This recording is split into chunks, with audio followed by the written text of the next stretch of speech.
first question, Andrew, really, is kind of, obviously you're a renowned arts journalist. What kind of got you into arts in the first place?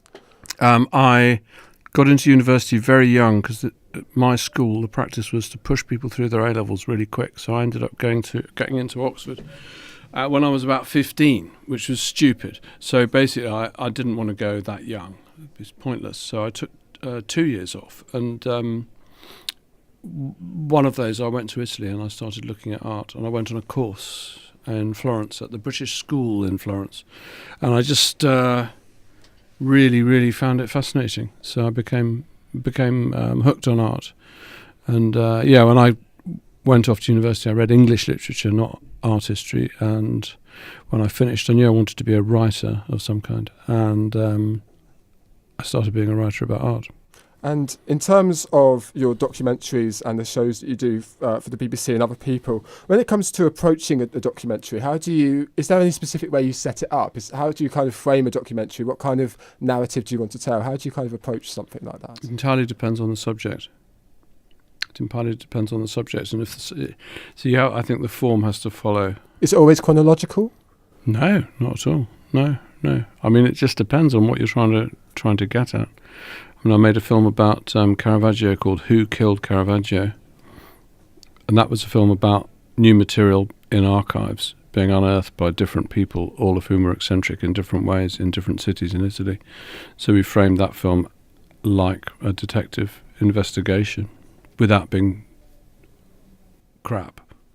And whereas, with a film about the Elgin marbles and whether they should be in London or whether they should be in Greece, that's more of a sort of odyssey or a journey where you start by trying to understand what the Elgin marbles are, and then you try to understand what their story was and where would they be if the Parthenon had never been blown up to smithereens by a Swedish general in the 16th century, and so on.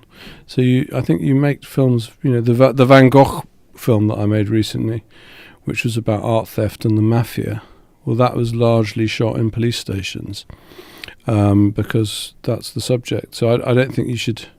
I personally would say it's not a good idea to decide how you're going to do something before you know what it is that you want to do.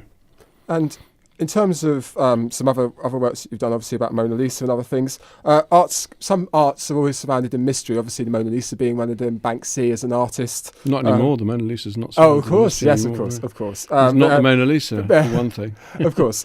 But in terms of art, there's obviously some other pieces of art that kind of got a mysterious aspect to them.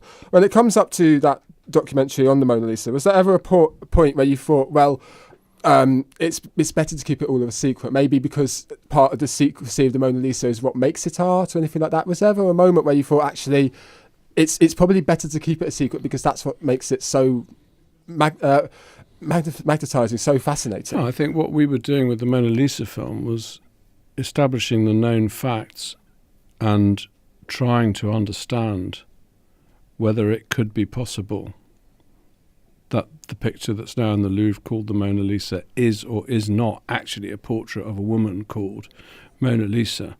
And if it isn't, which I think we proved very conclusively that it isn't, where is the portrait of Mona Lisa that he definitely did paint? Because the documents tell us that he did paint. And what we discovered very clearly is that picture is not to be found in Russia, whereas somebody hopefully believes it is. It's not to be found in Singapore, as somebody else hopefully thinks it is. And the reason they hope is because they'd have 500 million quid if it was. But actually the Mona Lisa is underneath the picture that you now look at in the Louvre, which is a picture of somebody completely different.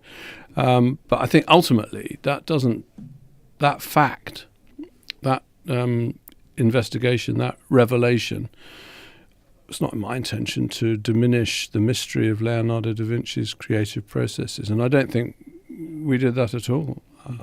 It's simply to stop people talking a load of bollocks, and including the Louvre. Unfortunately, they continue to speak their bollocks in terms of the label that they put on the picture. But I suspect that in about 10 or 15 years, when the French hackles have finally gone down, they will. Does that irritate you?